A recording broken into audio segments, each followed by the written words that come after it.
प्रभु सुदामा के तलवे में हाथ लगाया कन्हैया ने। इतनी मोटी मोटी बेवाई भरी है कि पूरी उंगली चली जा रही है। कांटों का जाल बिछा हुआ है, जल का स्पर्श नहीं करना पड़ा। सुदामा की यह दशा देख करके गोविंद के दोनों कमलों नेत्रों से गरम गरम आंसुओं की धारा दोनों चरणों पर गिरने लगी और ब्रह्म आंसुओं से भगवान ने पितृ देवता के चरणों को धो डाला। ऐसे बेहाल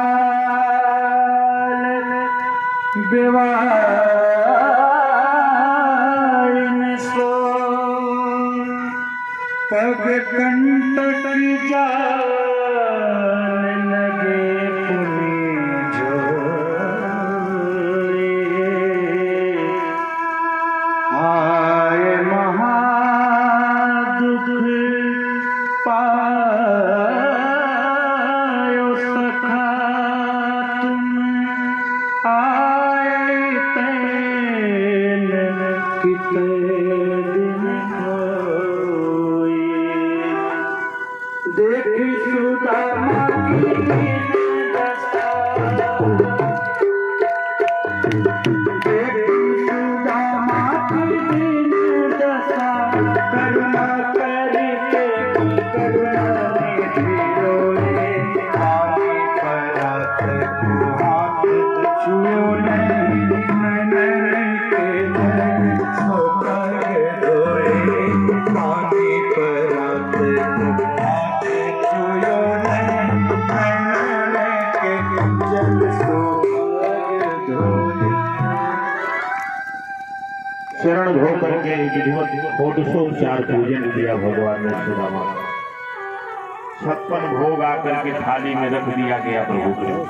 भगवान ने कहा मित्र भोग लगाओ। मेरी द्वारिका का नियम है कि जब कोई अतिथि आते हैं तो पहले भोग लगा लेते हैं, तब द्वारिका का बच्चा भी भोजन ग्रहण करता है। भोग तो लगी ही थी और सुंदर व्यंजन देख करके खाने की भी इच्छा हुई। एक निवाला उठाया, सुदामा ने मुंह के पास ले आए। तब तक बच्चों की रोने की आवाज कानों में गूंजने लगी, माँ रोटी, माँ रोटी। अब भला भोजन कैसे किया जाएगा? भूखे बच्चों की याद आ रही है, रख दिया वापस। कन्हैया ने कहा मित्र भोग लगाओ। सुदामा ने कहा कन्हैया बड़ी थकाई हो गई है शरीर में, तो इसके लिए खाने की इच्छा नहीं हो रही है। भगवान तो अंतर्यामी सब कुछ समझ रहे हैं कि बच्चों की याद आ रही है। कन्हैया ने कहा तो ठीक है, अब अगर आप नहीं प्रसाद पाएंगे तो द्वारिका का बच्चा भी नहीं खाएगा, सब भूखे रहेंगे, वही अपराध आप को लगेगा, आप जैसा समझो। सुदामा ने कहा देख कन्हैया अगर भोग लगाने की ही बात है तो भोग को मैं वहां भी ऐसे ही लगाता था। पहले निकाल करके तेरा स्मरण करके तुझको ही मंत्र द्वारा मानसिक रूप से खिला देता था। गोविंद आज तुम सामने ही बैठे हो, अब नकली भोग लगाने की क्या जरूरत है? प्रत्यक्ष ही भगवान को खिला देते हैं। वही निवाला जो उठाए थे कन्हैया के मुख में डाल दिया। बोलो वृंदावन बिहारी लाल की जय।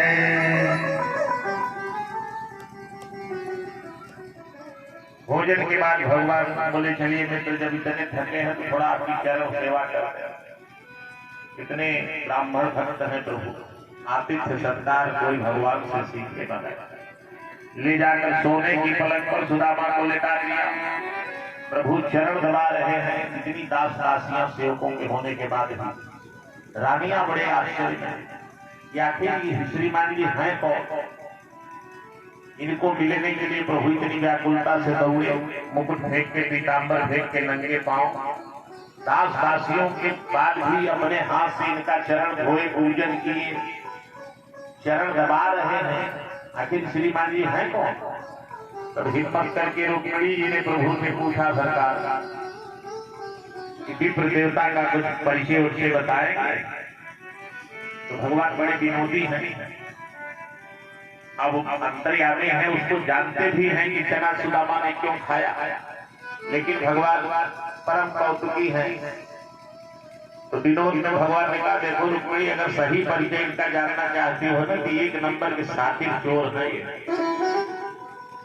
रुक्मिणी जी सारी रानियों के साथ हंसने लगी, ठहाका लगा के महाराज जोर से। कन्हैया ने कहा आप लोग सीरियस नहीं हुई, इतनी ऊंची बात हमने बताया, आप लोग हंस रही हैं। अरे महाराज यही बताया आपने ना कि एक नंबर के पंडित जी बेचारे सातिर चोर हैं, इसमें आश्चर्य की कौन बात? चोर के घर कौन आए जाएगा? चोर के जो सरदार होते हैं उनके घर उनके साथी तो आते हैं चोर लोग मिलने जुलने के लिए।